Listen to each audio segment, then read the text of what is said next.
नमो अरियन्ताणं नमो सिद्धाणं नमो आयर्याणं नमो उज्जयाणं नमो लय सव्वसाहूणम् एषो पञ्चनमुक्कारो सव्वपावपणासनो मङ्गलाणं च सव्वेसिं पठमं होयि मङ्गलं मङ्गलं भगवान् वीरो मङ्गलं गौतमप्रभु मङ्गलं स्थूलिभद्राद्या जैनधर्मोऽस्तु मङ्गलम् अज्ञानतिमिरान्धानां ज्ञानाञ्जनशलाकया नेत्रमुन्मीलितं येन तस्मै श्रीगुरवे नमः। આપણો વિષય ચાલી રહ્યો છે શ્રી બૃહદ સંગ્રહણી ગ્રંથ 12મી સદીના મહાચાર્ય શ્રી ચંદ્રસુરી સ્વાજી મહારાજા સાહેબ દ્વારા વિરચિત આ શ્રી બૃહદ સંગ્રહણી ગ્રંથની અંદર આપણે 4 ગતિની અંદર ભમી રહેલા એવા જીવોને વિશે વિચારણા કરી છે, અલગ અલગ એવા દ્વારોની અંદર.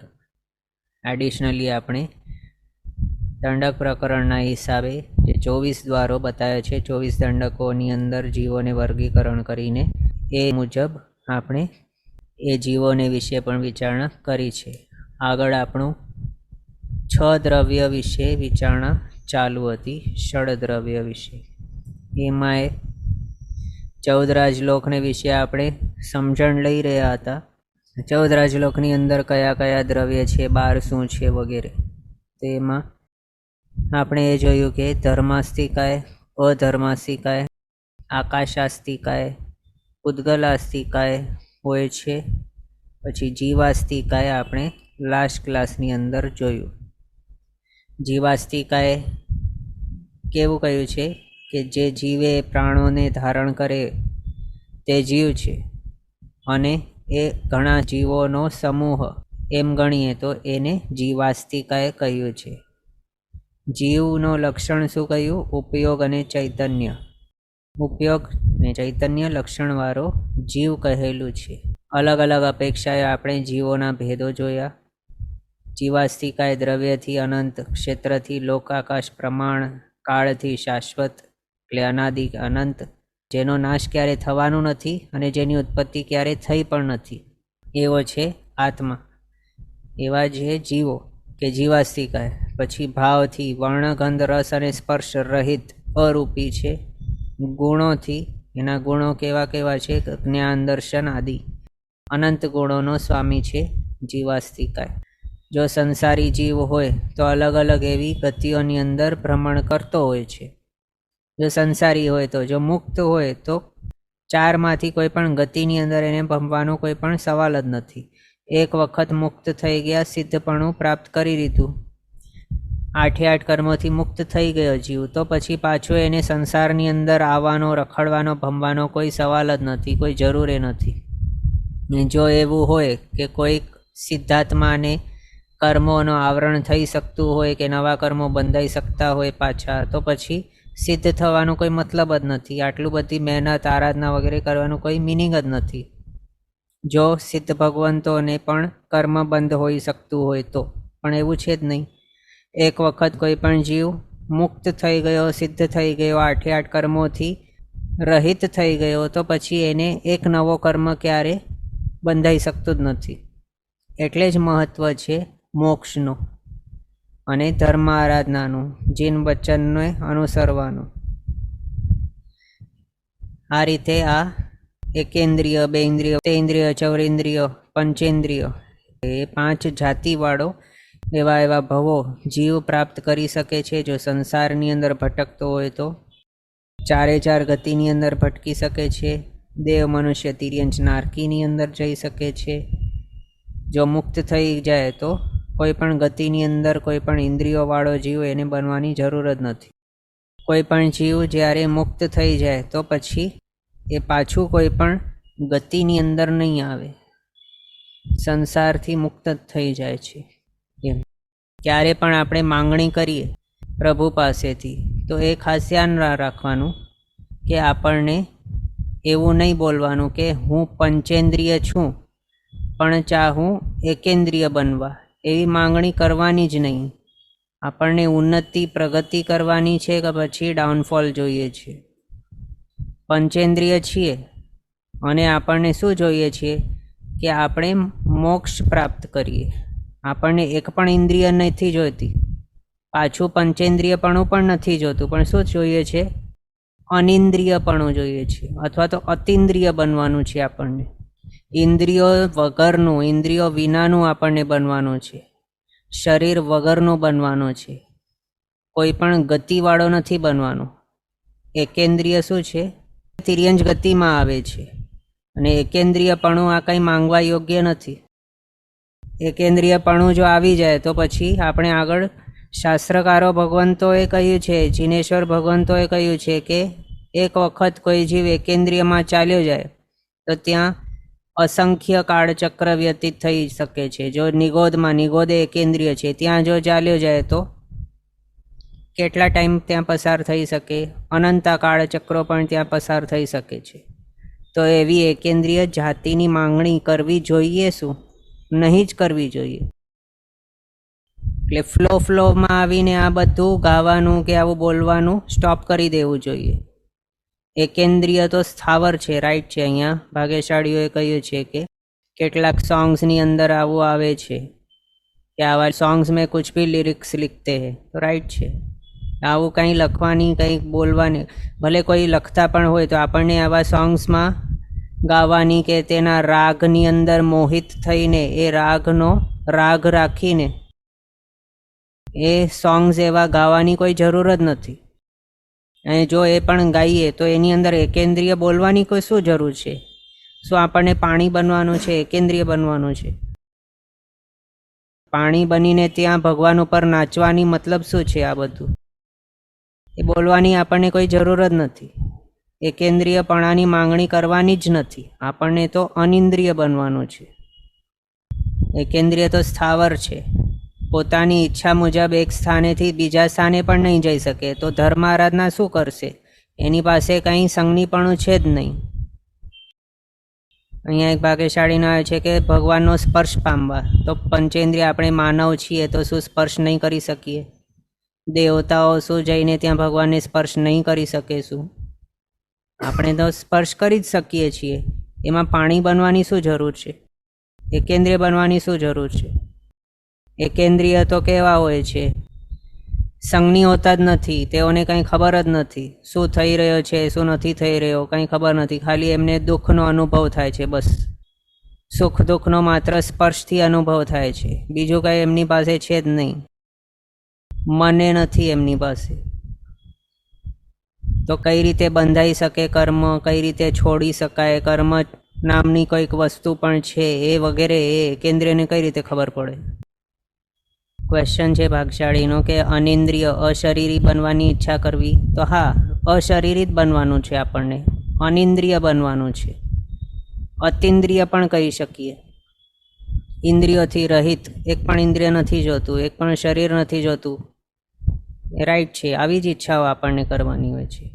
બસ માત્ર કોઈ કે એવું ગીત બનાવી દીધું જેનું રાગ પણ કેવું, તો ઘણા પોપ્યુલારિટી પામેલું એવું જે રાગ છે, રાગ એટલે કે એનું જે રિધમ છે તે એ બધાને બહુ ગમતું હોય. એના હિસાબે એ સોંગ જે બનાવેલું છે, ગીત જે બનાવ્યું છે, એને ગાવાની પ્રચલન ચાલુ થઈ જાય. પોપ્યુલારિટી એ સોંગની એના રાગના હિસાબે થઈ જાય, એટલે રાગના મોહના હિસાબે થઈ જાય. તો એ બધું જે છે એની અંદર આપણને પડવાનું નથી એમ. બાકી તો જે પણ કરીએ, જે પણ બોલીએ, જે પણ આચરણ કરીએ, જે વિચારીએ, બધાની અંદર વિચારણા કરવાની જરૂર છે આપણને. શું કરીએ છીએ, શેના માટે કરીએ છીએ, આ શું બોલવા લાયક છે, આ શું વિચારવા લાયક છે, આ શું કરવા લાયક છે, એ બધું વિચારવું પડે. જો એમને એમ કરી જઈએ તો પછી એકેન્દ્રિયની અંદર જઈને આપણને જે પણ છે એ મળી જાય પછી. એટલે આવી વિચારીને માંગણીઓ કરવાની બધી. હા, તો આપણી વાત શું હતી મેન? કે આપણને પ્રગતિ કરવાની છે. એક ભાગ્યશાળીનો આવ્યો છે, પ્રગતિ કરવાની છે. રાઈટ છે, આપણને પ્રગતિ કરવાની છે, નીચે નથી ઉતરવાનું. અને બીજું એ પણ આ વાત નીકળી છે એટલે આપણે કહીએ છીએ કે જે પણ સ્તોત્ર કે સૂત્ર કે જે પણ કંઈ બોલતા હોઈએ આપણે, એની અંદર પણ રાગનો મોહ નહીં રાખવાનો. એટલે કેટલાક એવા છે સૂત્રો, ફોર એક્ઝામ્પલ, પુખરવર દિવઢે ધાયઈ સંડેય જંબુદેવેય, આવું એક સૂત્ર આવે છે. તેની અંદર કેવું પ્રચલન થઈ ગયું છે, પુખ્ખરવર્દી આ નામથી એ સૂત્ર બોલતા હોય છે, પણ એ જે વર્ડ છે આખું બોલતા જ નથી. પુખ્ખરવર્દી વટ્ટે એટલે પુખ્ખરવર અને પછી દીવ, દીવ એટલે દ્વીપ થાય, તો પુખ્ખરવર્દી ખાલી બોલે. દી એટલે શું, અધૂરું વર્ડ છે, કોઈ મિનિંગ જ નથી, એનો અનર્થ થઈ જાય. એટલે સૂત્રનું નામ પણ બોલતા હોય તો પુખ્ખરવર્દી આટલું બોલે એ પણ રોંગ જ છે. પુખ્ખરવર્દી વટ્ટે આટલું બોલવાનું તો આટલું આખું બોલો. આવું તો ઘણી જગ્યાએ બીજા પણ સૂત્રોની અંદર તે કંઈક રાગ હોય, રાગ સેટ કરવાને માટે અધૂરા શબ્દો બોલી નાખે, એ પણ રોંગ છે. મેન સંધિઓ જે પણ હોય, આપણે જો સંસ્કૃત વગેરે ભણેલા હોઈએ તો એની અંદર આવે છે કે કેવું વક્તા જે ઠેકાણે પોઝ લે બોલતા બોલતા ત્યાં સંધિ નહીં કરવાની, અને જે એકસાથે બોલી લઈએ ત્યાં સંધિઓ કરવાની હોય છે. તો એ જે પ્રમાણે શાસ્ત્રકાર ભગવંતોએ સૂત્રોની રચના કરેલી છે એ મુજબ આપણને બોલવું પડે. એમાં જો રાગને ફિટ કરવા બેસીએ આપણે અને શબ્દ સમજો કે આ છે લોકાકાશ પ્રમાણ, આ બે અલગ વર્ડ્સ છે, તો એની અંદર જો રાગ આપણને સેટ કરવું હોય અને આપણે લોકાકાશ પ્રમાણ આ રીતે બોલીએ તો શું થઈ જાય આનો મિનિંગ? લોકા શું છે ને કાશ શું છે? આ વર્ડને આપણે અલગ કરી જ નહીં શકીએ. લોકાકાશ એક આખું વર્ડ છે જ, આ એક્ઝામ્પલ છે માત્ર. એટલે કોઈ પણ ટાઈપના રાગને આની અંદર ફિટ કરવા માટે આ વર્ડને આપણે બ્રેક કરી જ નહીં શકીએ, અને કરવું જ નહીં જોઈએ, અનર્થ થઈ જાય. બીજું મેન શું છે આપણું? રાગનો મોહ નહીં રાખવાનો. ગમતા એવા કેટલાક પોપ્યુલારિટી પામેલા એવા જે ગીતો હોય એના રાગથી આપણા સ્તવનો, ભક્તિ ગીતો વગેરે બનાવવામાં આવે, અને કેટલાક જીવોને તો તે જે નોન ભક્તિ ગીત, એવું જે લોકગીત વગેરે જે પણ કહીએ કે જેના રાગનું મોહ હતું, એ રાગવાળું ભક્તિ ગીત બન્યું છે, એના હિસાબે એને એ ભક્તિ ગીત પણ કે જે ગીત છે એ પણ સારું લાગવા લાગે. અને પછી એ ભક્તિ ગીત ગાતા ગાતા એનો જો રાગ ભૂલાઈ જાય તો પછી પાછું શું યાદ કરે? પેલું યાદ કરે. એટલે ઇનડિરેક્ટલી જો વિચારવામાં આવે તો એને શું છે? રાગનો મોહ છે, સુરનો મોહ છે. પણ શું ગાઈ રહ્યા છે એની અંદર કોઈ પણ ઉપયોગ છે જ નહીં, એકેન્દ્રિયપણાની માંગણી કરે છે. આગળ બોલવા યોગ્ય બચ્યું શું છે? વિચાર કરવા યોગ્ય છે બહુ. આગળ બીજું એ પણ આપણે સમજી લઈએ કે જ્યારે આપણે ભગવાનની પૂજા પણ કરતા હોઈએ ત્યારે આપણું મસ્તક છે તે ત્યાં ઘણા બધા જીવો ભગવાનના હાથની અંદર મૂકી દેતા હોય છે. એ નહીં કરાય આપણાથી.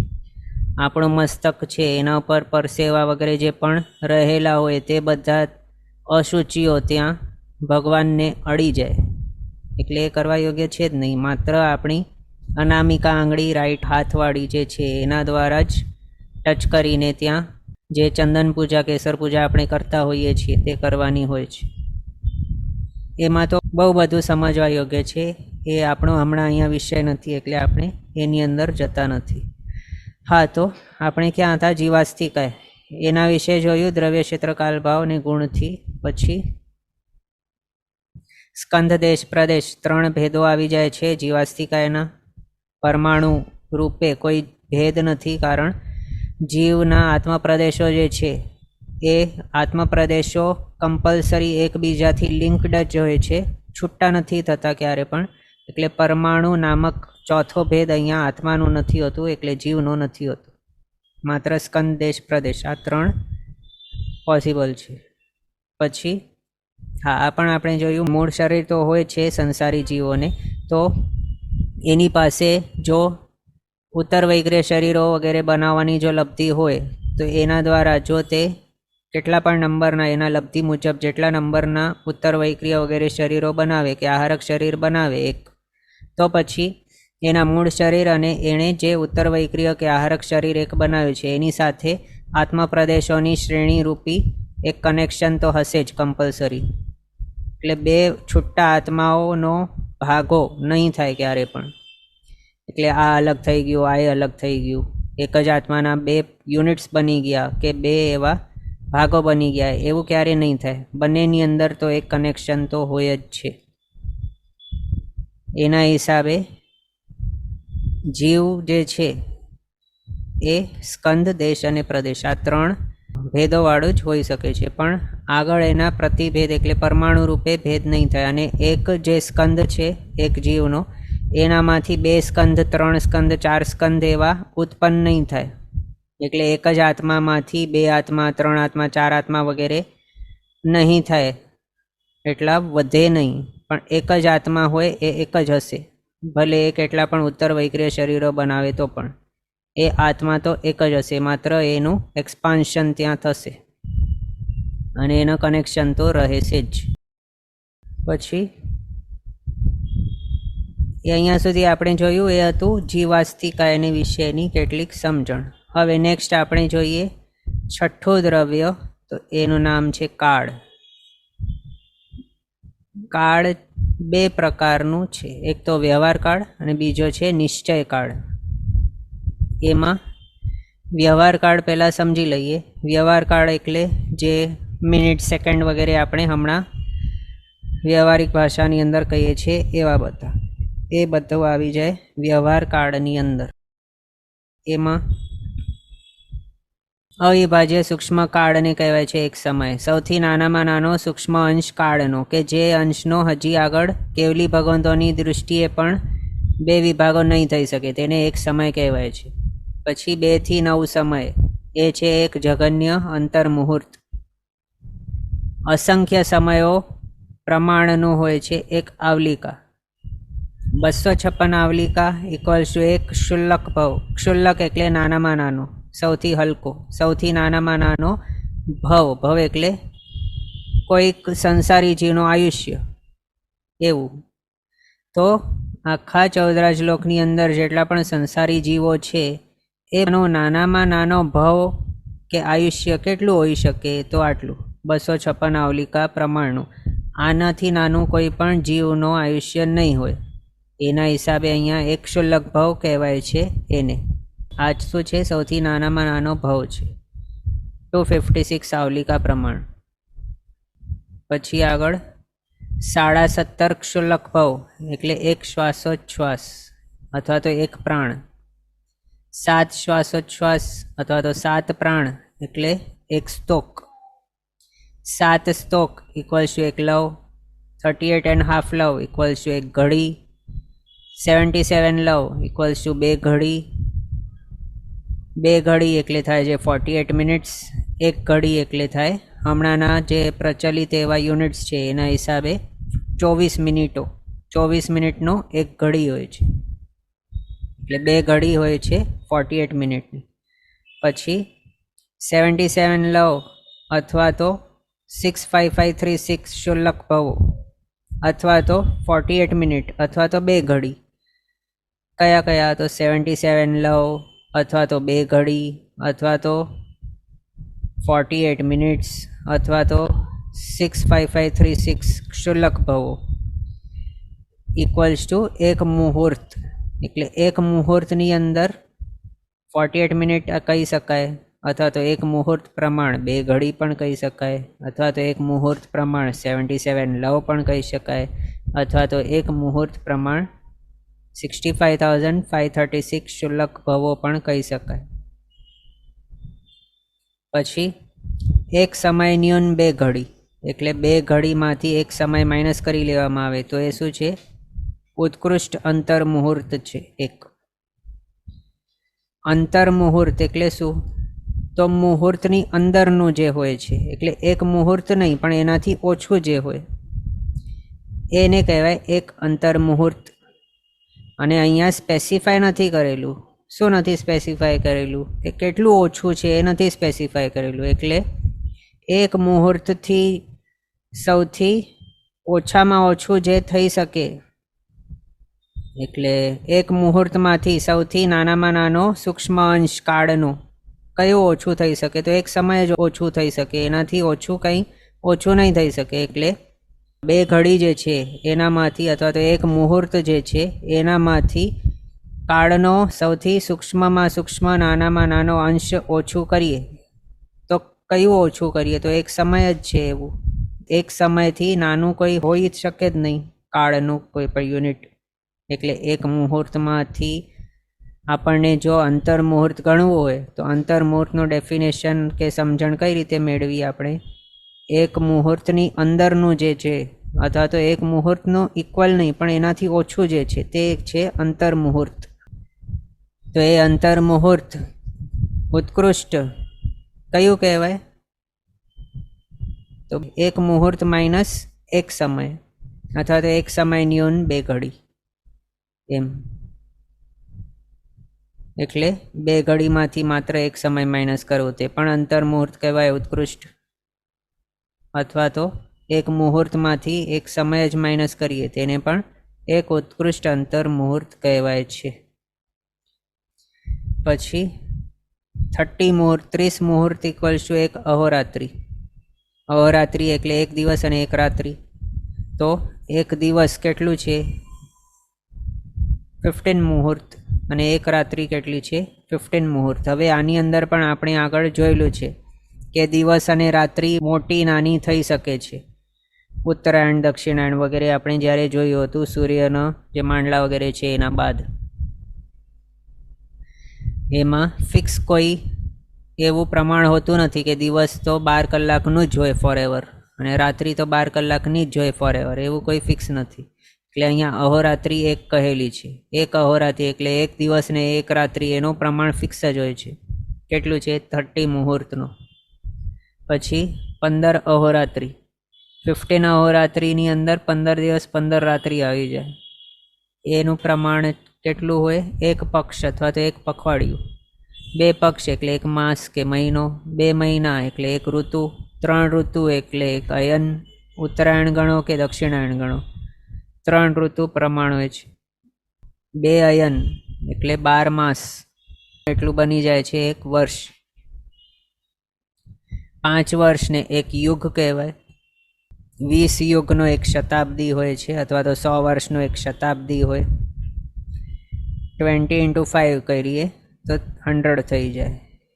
અને 5 વર્ષનું હોય છે એક યુગ, એટલે 100 વર્ષ પ્રમાણ હોય છે એક શતાબ્દી. 84 લાખ વર્ષ પ્રમાણ એક પૂર્વાંગ હોય છે. 84 લાખ પૂર્વાંગ પ્રમાણ એક પૂર્વ હોય. હવે અહીંયા પૂર્વાંગ છે વર્ડ, એટલે પૂર્વનો એક અંગ છે કે એક પાર્ટ છે.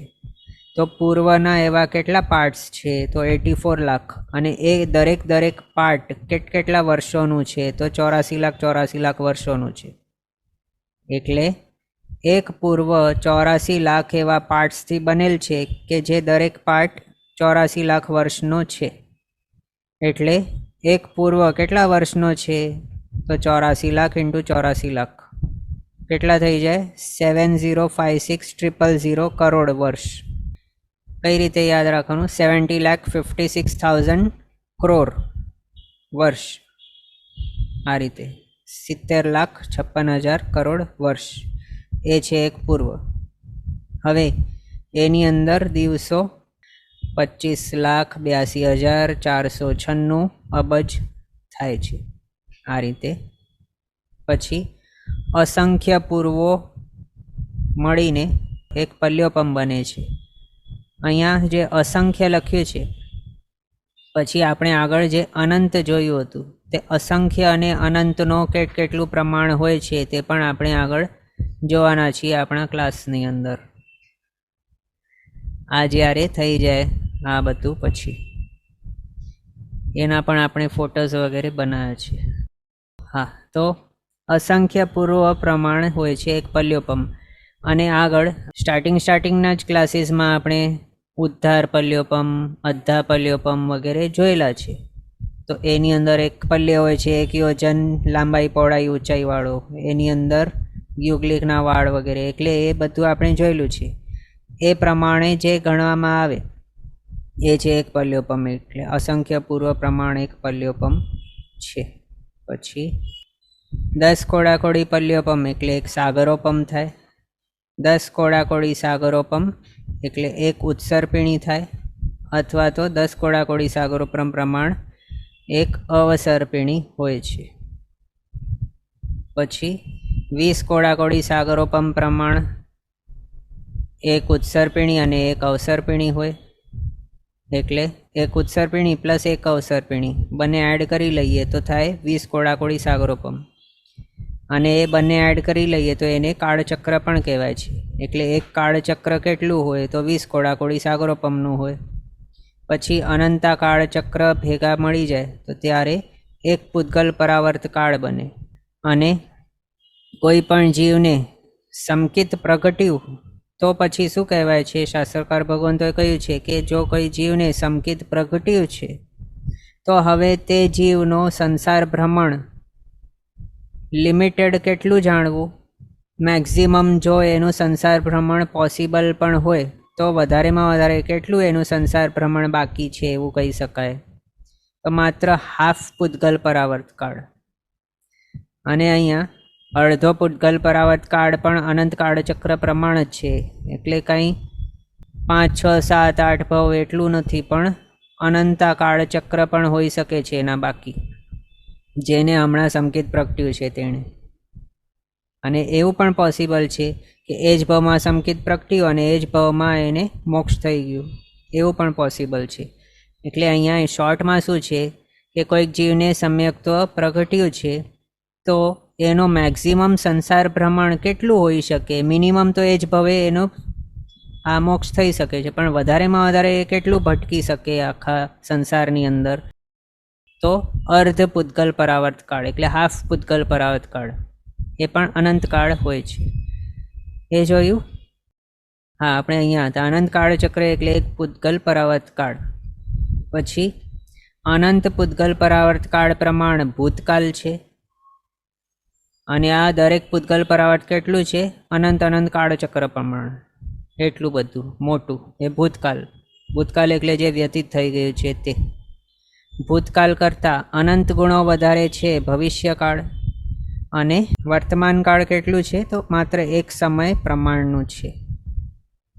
આ રીતે વ્યવહાર કાળને કયું છે? ભૂતકાળ, ભવિષ્યકાળ ને વર્તમાન કાળ પ્રમાણનું, અથવા તો વ્યવહાર કાળ એવું છે, ભૂતકાળ, ભવિષ્યકાળ અને વર્તમાન કાળનું. એમ ચેટ બોક્સમાં આવ્યું છે, please also explain types of Anant also. તો હા, એ પણ આપણે જોવાના છીએ. અસંખ્યના પ્રકાર, પછી અનંતના પ્રકાર કઈ રીતે કહેલા છે બધું.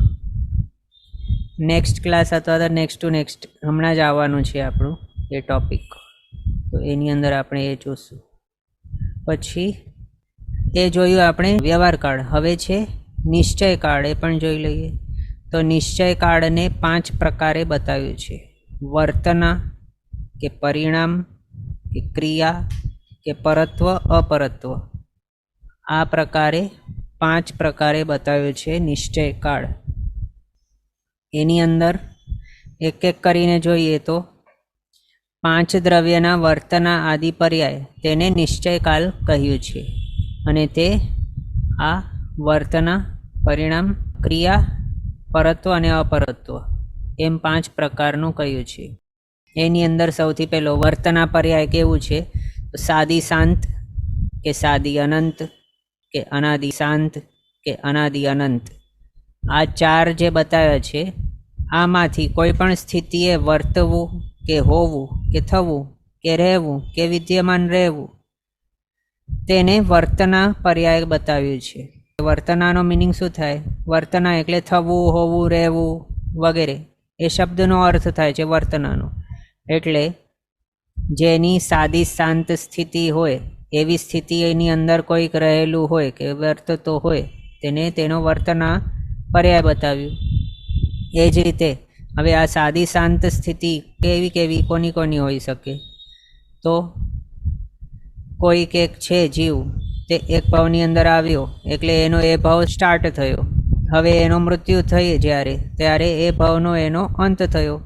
એટલે એ ભાવની અપેક્ષાએ એ ભાવનો શું થયું? આદિ થયો અને અંતે થયું. એ આત્માનો એ ભાવરૂપી પર્યાયનો સ્ટાર્ટ થયો એટલે આદિ થઈ, અને અંતે થયો એટલે શાંત પણ છે તે. તો આને શું કહેવાયું? એ જીવના એ ભાવના પર્યાયને સાદી શાંત સ્થિતિ કહીએ એની. એ જ રીતે સાદી અનંત.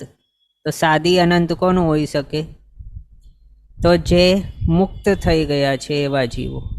એટલે કોઈક જીવ 8 કર્મોનો ક્ષય કરીને પછી જે આત્મા છે એને શુદ્ધ સ્વરૂપને પ્રગટાવી દીધો છે. તો એ શુદ્ધ સ્વરૂપ પ્રગટેલી એની સ્થિતિ જે છે એનો આદિ થયો છે, એટલે સ્ટાર્ટ થયો છે, એટલે તે સાદી છે સ્થિતિ.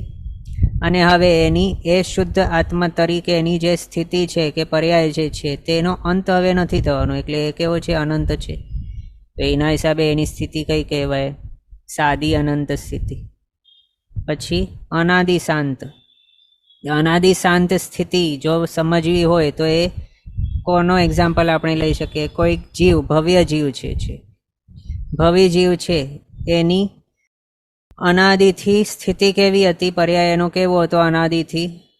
તો કર્મોથી લિપ્ત હતો, કર્મોના આવરણોથી યુક્ત હતો. તે એ જે ભવ્ય જીવ છે એની સ્થિતિ અનાદિથી હતી એવી, કર્મોથી યુક્ત સ્થિતિ કે પર્યાય જે હતું તે.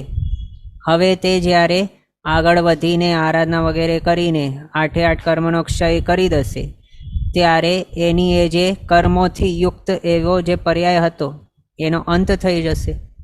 એટલે કર્મોથી યુક્ત એવા એના પર્યાયનું કોઈ પણ સ્ટાર્ટિંગ નહીં હતું. અનાદિકાળથી તે એવો જ હતો. બધા જીવો જે બધા આપણે છીએ તે અનાદિથી કર્મોથી યુક્ત જ છીએ. કર્મના આવરણો આપણા ઉપર રહેલા જ છે અનાદિકાળથી. એટલે આપણે જો ભવી હોઈએ તો આપણો જે આ કર્મોથી લિપ્ત અથવા તો કર્મોથી બંધાયેલી એવી જે સ્થિતિ છે તે કેવી છે? અનાદિથી છે. અને હવે જ્યારે આપણે આગળ વધીને કર્મોથી મુક્ત થઈ જશું, સિદ્ધ થઈ જશું, ત્યારે આપણી આવી કર્મોના બંધનવાળી જે સ્થિતિ છે તેનો અંત થઈ જશે. એટલે આવા ટાઈપની જે સ્થિતિ છે એને શું કહેવાય? એનું કેવી છે સ્થિતિ? કર્મના બંધનવાળી જે સ્થિતિ છે તે ભવ્ય જીવોની અનાદિથી હતી અને એનો અંત થશે એવી. એટલે એને અનાદિ શાંતના એક્ઝામ્પલની અંદર આપણે કહી શકીએ. બીજું એ પણ કહી શકીએ, બીજું એક્ઝામ્પલ કે કોઈક એક ભવી જીવ છે તે અનાદિકાળથી મિથ્યાત્વી હતો. હવે તે જ્યારે સંકેત પ્રગટાવશે પોતાના આત્માની અંદર ત્યારે એની મિથ્યાત્વી અવસ્થાનો અંત થઈ જશે. એ જ્યારે સંકેતી થશે ત્યારે. એટલે આ જે છે સિચ્યુએશન, આ એક્ઝામ્પલ, એની અંદર એના મિથ્યાત્વી અવસ્થાનું અનાદિથી હતું અને એનો અંત થયો છે એવું. બીજું આ સાદી શાંત અવસ્થા જે છે સ્થિતિ, એની અંદર હજી એક એક્ઝામ્પલ આવી શકે. કેવું? આમ વિચારવા બેસીએ તો ઘણા એક્ઝામ્પલ આવી શકે, પણ આની અંદર આ મિથ્યાત્વીને જે બતાવ્યું એના ઉપરથી આ યાદ આવ્યું. સાદી શાંત સ્થિતિની અંદર બીજું એક્ઝામ્પલ કઈ લઈ શકીએ આપણે? કોઈક જીવ હતો, અનાદિકાળથી મિથ્યાત્વી હતો, તેણે સંકેત પ્રગટાવી દીધું, એટલે એની મિથ્યાત્વી અવસ્થાની જે પર્યાય હતું એ કમ્પ્લીટ થઈ ગયું, સંકેતી થઈ ગયું. એટલે પણ હવે કોઈક કારણવશ તે પાછો મિથ્યાત્વી બની ગયો, તો ત્યારે શું કહેવાયું? હવે એની મિથ્યાત્વી અવસ્થાની સ્ટાર્ટ થયું, એટલે આદિ થઈ. હવે આગળ વધીને એ જ્યારે પાછું સમ્યક્થી બનશે ત્યારે એની મિથ્યાત્વી અવસ્થાનો અંત પણ થશે. એટલે એવો જે છે જીવ એનું મિથ્યાત્વી અવસ્થાની કેવી છે? સાદી પણ છે અને શાંત પણ છે. એટલે એનો સ્ટાર્ટ થયો અને અંત પણ થયો. અનાદિ મિથ્યાત્વીનું નહીં સમજવા, પણ અનાદિથી હતો મિથ્યાત્વી, સંકેતી બન્યો હતો પણ સંકેતથી પડી ગયો, મિથ્યાથી પાછો બની ગયો, ત્યારે એની મિથ્યાથી અવસ્થાનું સ્ટાર્ટ થયું. પાછું એ સંકેતી બનશે જ્યારે પાછું, ત્યારે એની મિથ્યાથી અવસ્થાનો અંત થશે. એ બીજું એક્ઝામ્પલ આપણે આની અંદર જોઈએ. પછી અનાદિ અનંત, એની અંદર એક્ઝામ્પલ કયું લઈ શકીએ? તો ધર્માસ્તી કહે છે, અધર્માસ્તી કહે છે, પછી આકાશાસ્તી કહે છે, પછી જીવનો જીવ તરીકેનું હોવું એની એ સ્થિતિ એ પણ કેવી છે? અનાદિકાળથી તે હતો અને અનંતકાળ માટે રહેશે. એટલે આ બધા જે છે એની ઉત્પત્તિ ક્યારેય થઈ નથી, અનાદિકાળથી હતા જ, અને એનો અંત કે નાશ પણ થવાનું નથી. એટલે એ અનંતકાળ માટે રહેવાના જ છે. એટલે એ બધા કેવા છે? અનાદિ અનંત. બીજું આપણે એક ભાગ્યશાળીનો આવ્યો, અવ્યવહારની અંદર નિગોદ આવ્યું, તો એમાં જાતિ ભવ્ય એડ કરવાનું. તો જે જાતિ ભવ્ય જીવો છે એ પછી અભવી જીવો, એ બધાની મિથ્યાત્વી અવસ્થા એની વિચારણા કરીએ તો મિથ્યાત્વી તરીકે એમની જે સ્થિતિ છે એ કેવી છે? અનાદિકાળથી હતી અને અનંતકાળ માટે રહેવાની છે. કોઈ પણ અભવી જીવ છે એ ક્યારે પણ સમકીતી નથી બનવાનો, મિથ્યાત્વી જ રહેશે ફોરએવર. એ જ રીતે જાતિ ભવ્ય જે જીવો છે તે તો અવ્યવહાર રાશિની નિગોદની અંદર જ રહેવાના છે. ત્યાંથી નીકળ્યા વગર સમકિતની પ્રાપ્તિ પોસિબલ જ નથી, એટલે ત્યાં તેઓ મિથ્યાત્વી જ હશે ફોરએવર. આવા જે જીવો છે એમની મિથ્યાત્વી અવસ્થા કે મિથ્યાત્વી તરીકેનો પર્યાય એની સ્થિતિ વિચારીએ તો એ કેવી છે? અનાદિ અનંત છે. એનું સ્ટાર્ટ નથી થયું ક્યારે. એટલે એવું નથી કે તે ક્યારેક પહેલાં સમકીતી હતા પછી મિથ્યાત્વી બન્યા, એવું કંઈ નથી. પહેલાંથી મિથ્યાત્વી હતા જ અનાદિકાળથી, અને એ આગળ ફ્યુચરમાં ક્યારે પણ સમકીતી નથી બનવાના, મિથ્યાત્વી જ રહેવાના છે. એટલે એમની મિથ્યાત્વી અવસ્થા કે મિથ્યાત્વી પર્યાય કેટલું? તો અનંતકાળનું. એટલે અનાદિ અનંતમાં આવા એક્ઝામ્પલ આપણે લઈ શકીએ. તો એ બતાવ્યું આ ચાર જે છે આમાંથી કોઈ પણ સ્થિતિએ વર્તવું કે હોવું કે થવું કે રહેવું કે વિદ્યમાન હોવું તેને વર્તના પર્યાય કહ્યું છે. પછી પરિણામ પર્યાય. તો પરિણામ પર્યાય એટલે શું? તો પ્રયોગથી, પ્રયોગ એટલે જીવના પ્રયત્નથી, અને વિશ્રસાથી, વિશ્રસા એટલે સ્વભાવથી, પ્રયોગથી અને વિશ્રસાથી દ્રવ્યમાં નવા જૂનાપણાની જે પરિણતિ થવી તેને કહ્યું છે પરિણામ પર્યાય. આ બે પ્રકારે છે, એક તો સાદી અને બીજો અનાદિ. હવે એની અંદર પ્રયોગથી એટલે જીવના પ્રયત્નથી એક બતાવ્યું અને બીજો છે સ્વભાવથી જે પર્યાયો બદલે તે. આમાં આપણે વિશ્રસ અને પ્રયોગને જો સમજવું હોય તો કેરીની સિઝન આવી ગઈ છે, એની અંદર કેરીનો જ એક્ઝામ્પલ લઈ લઈએ તો કેવું? કેરી છે કોઈક, એ સ્વભાવથી જ પોતે ઓટોમેટિકલી પાકે, એને કહી શકીએ આપણે વિશ્રસાથી તે થાય છે. બીજો પ્રયોગથી. તો પ્રયોગથી એટલે કાચી કેરીની અંદર કેમિકલ વગેરેની પોળીઓ રાખે કે બીજો કંઈક પ્રયોગ કરે કેમિકલનું કેટલિસ્ટ તરીકેનું, એને જલ્દીથી પકાવવાના માટે જે પ્રયોગો જીવ વડે કરાય છે જીવના પ્રયત્નથી. એના હિસાબે તે કેરીની અંદર જે ચેન્જીસ થયા તે શું છે?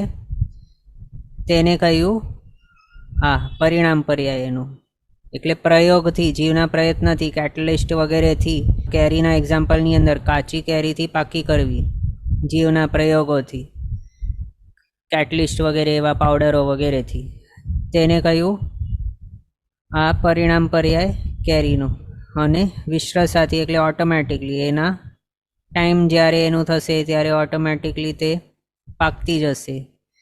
તેની અંદર જે નવા જૂનાપણું એટલે પાકવાનું જે કાર્ય થશે એની અંદર એવા ટાઈપની જે પરિણતિ થશે તેને કહેવાય છે વિશ્રસાથી થયેલો એનો પરિણામ પર્યાય. એમ પછી આના બે પ્રકાર બતાવ્યા, સાદી અને અનાદિ. હવે પરિણામ પર્યાય જોઈ રહ્યા હતા, એની અંદર બતાવે છે કે પ્રયોગથી, પ્રયોગથી એટલે જીવના પ્રયત્નથી, અને વિશ્રસાથી એટલે સ્વભાવથી જ ઓટોમેટિકલી દ્રવ્યની અંદર નવા જૂનાપણાની જે પરિણતિ થવી તેને પરિણામ પર્યાય કહ્યું છે. અથવા તો દ્રવ્યનો અને ગુણનો જે સ્વભાવ એટલે પોતાપણું કે સ્વત્વ જે છે, પોતાપણું જે છે કે સ્વભાવ જે છે તેને પણ પરિણામ કહ્યું છે. આ રીતે તત્વાર્થ ભાષ્યની અંદર કહ્યું છે. આ પરિણામ પર્યાય સાદી અને અનાદિ એમ બે પ્રકારે છે. તેમાંના ધર્માસ્તિકાય, અધર્માસ્તિકાય, આકાશાસ્તિકાય અને કાળ, આ ચાર દ્રવ્ય જે છે એનું ગતિ સહાયતા એટલે ધર્માસ્તિકાયનો ગતિ સહાયકપણું, અધર્માસ્તિકાયનો સ્થિર રહેવા માટે સહાયકપણું, પછી આકાશાસ્તિકાયનો અવગાહન આપવાની વગેરે જે છે એવો જે સ્વભાવ છે તે અનાદિ અનંત પરિણામી છે.